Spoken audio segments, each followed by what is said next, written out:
Seeing is believing. Dhamma Talks by Sayadaw Nyanabhasa.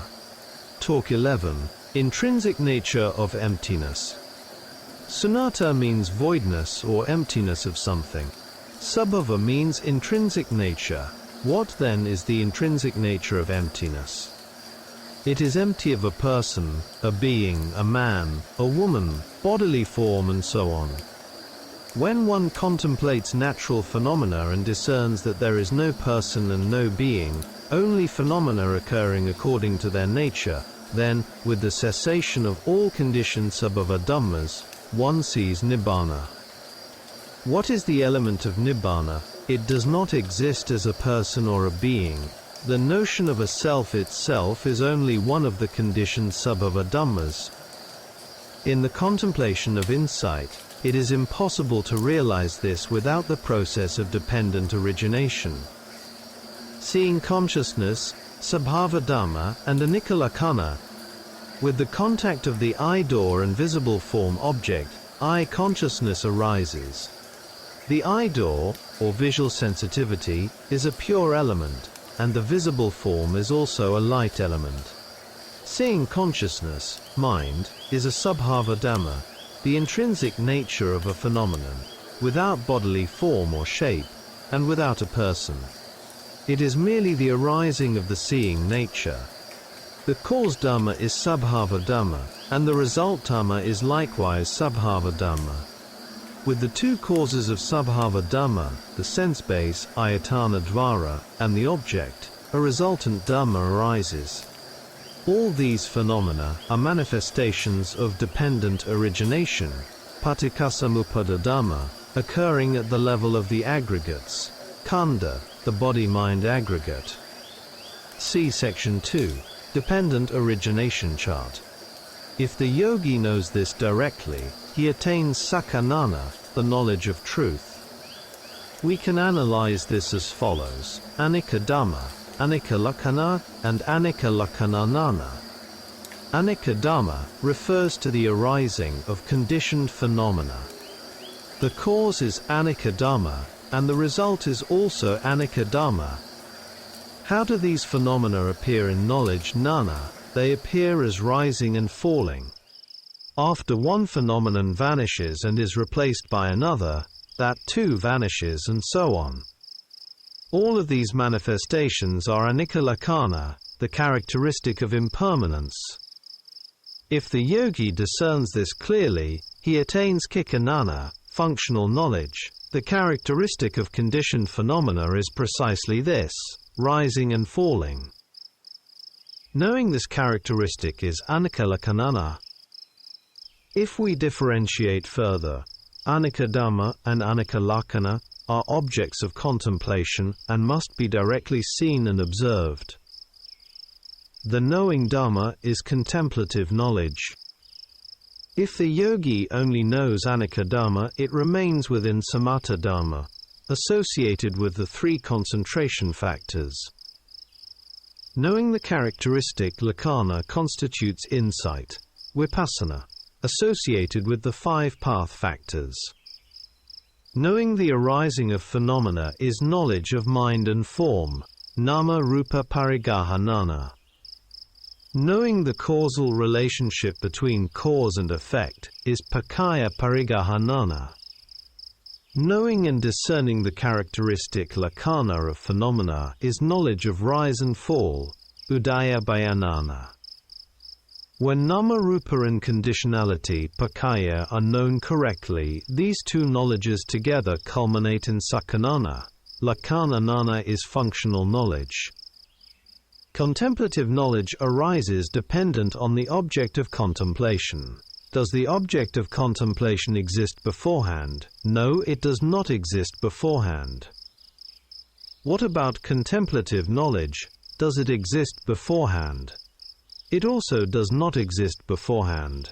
Objects arise due to causes. Contemplative knowledge arises due to the ability to contemplate, which itself is conditioned.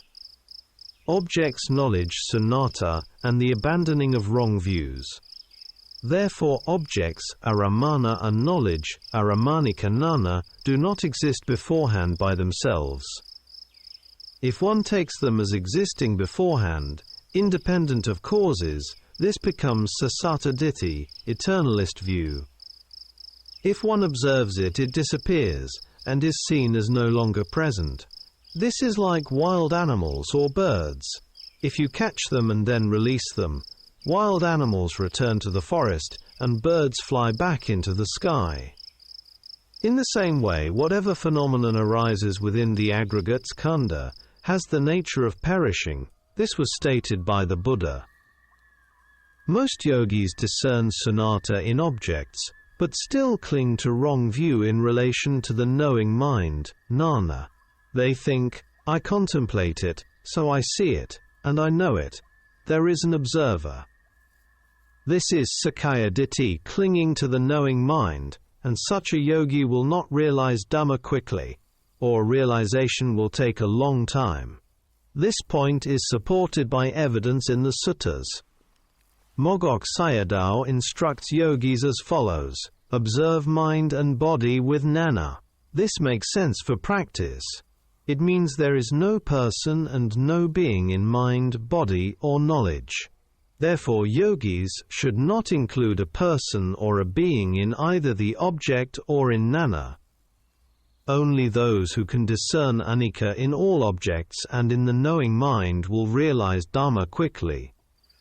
In a talk on Venerable Channa, Sayadaw said, behind impermanence, anicca, do not include I or mine. If you include it, you become attached to sakkaya ditthi. For example, I am contemplating, I am knowing, and so on. All objects and jnana are conditioned phenomena, and therefore lack stability, sabbe sankhara anicca. Only the nibbana element, which has no impermanent nature, is stable. Continuity of knowledge, dependent arising, and the maturing of insight. Path knowledge and fruition knowledge are also impermanent, because they arise in dependence upon one another. Even supramundane knowledges vanish. Therefore, there is no need to speak separately about the impermanence of insight knowledges. For this reason, yogis must practice very carefully. The yogi knows both the arising and the vanishing of phenomena. Both are forms of jnana, but they possess different qualities. With the continued purification from wrong views and doubt, contemplation proceeds. All yogis must clear away wrong views in their minds with regard to both objects and knowing. There is no person and no being in either of them. Practicing in this way is practicing in accordance with the Dhamma. This is the path that accords with nibbana. The practice is completed when one understands dependent co-arising. For example, contemplate the first arising object together with the first knowing. After both the object and the knowing vanish, contemplate the second arising object together with the second knowing. When those vanish, the third object arises, and so on. To know phenomena in this way is called pavita bahulikata, repeated and sustained contemplation. With much contemplation, the yogi understands that apart from the arising and passing away of conditioned phenomena, there is no person and no being. At this stage, world leaders should contemplate their own aggregates. If they do so, it will create a peaceful society and protect the natural world. From the ending of anicca to path and fruition, Mogok Sayadaw said that, at the end of the practice, the yogi no longer wishes to see phenomena. At that point, knowledge that arises from contemplating impermanence turns toward the state where there is no impermanence. The seeing of no anicca is nibbana. When knowledge clearly knows the ending, this is path knowledge. After that, fruition knowledge arises. Generally, yogis can make a mistake at this stage. They may be clear about the knowledge that discerns impermanence in the object, but then the contemplative mind begins to think, I have contemplated for quite some time now. This becomes sakkaya ditthi and sasata ditthi. Wrong views. Object and knowing are a pair of impermanent phenomena.